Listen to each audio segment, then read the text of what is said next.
ಕಾರಾಗೃಹಗಳಲ್ಲಿ ಖೈದಿಗಳ ಸುರಕ್ಷತೆ ಮತ್ತು ಕಲ್ಯಾಣಕ್ಕಾಗಿ ಕೇಂದ್ರ ಸರ್ಕಾರ 160 ಕೋಟಿ ರೂಪಾಯಿಗಳನ್ನು ನಿಗದಿಪಡಿಸಿದೆ ಎಂದು ಕೇಂದ್ರ ಗೃಹ ವ್ಯವಹಾರಗಳ ರಾಜ್ಯ ಸಚಿವ ಬಂಡಿ ಸಂಜಯ್ ಕುಮಾರ್ ಇಂದು ಹೇಳಿದ್ದಾರೆ.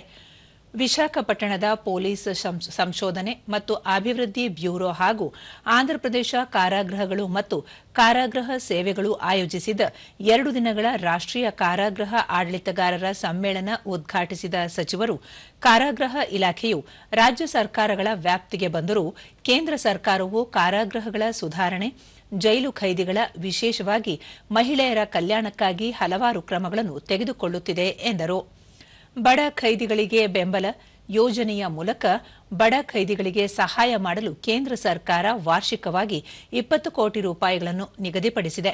ಆದ್ದರಿಂದ ಕಾರಾಗೃಹ ಭಯಪಡುವ ಸ್ಥಳಗಳಲ್ಲ, ಬದಲಾಗಿ ಖೈದಿಗಳು ಬಿಡುಗಡೆಯಾದ ನಂತರ ಸುಧಾರಣೆ ಮತ್ತು ಗೌರವಾನ್ವಿತ ಜೀವನವನ್ನು ನಡೆಸಬಹುದಾದ ವಾತಾವರಣವಾಗುವಂತೆ ನೋಡಿಕೊಳ್ಳಲು ಸರ್ಕಾರ ವಿಶೇಷ ಕ್ರಮಗಳನ್ನು ತೆಗೆದುಕೊಳ್ಳುತ್ತಿದೆ ಎಂದು ಅವರು ಹೇಳಿದರು.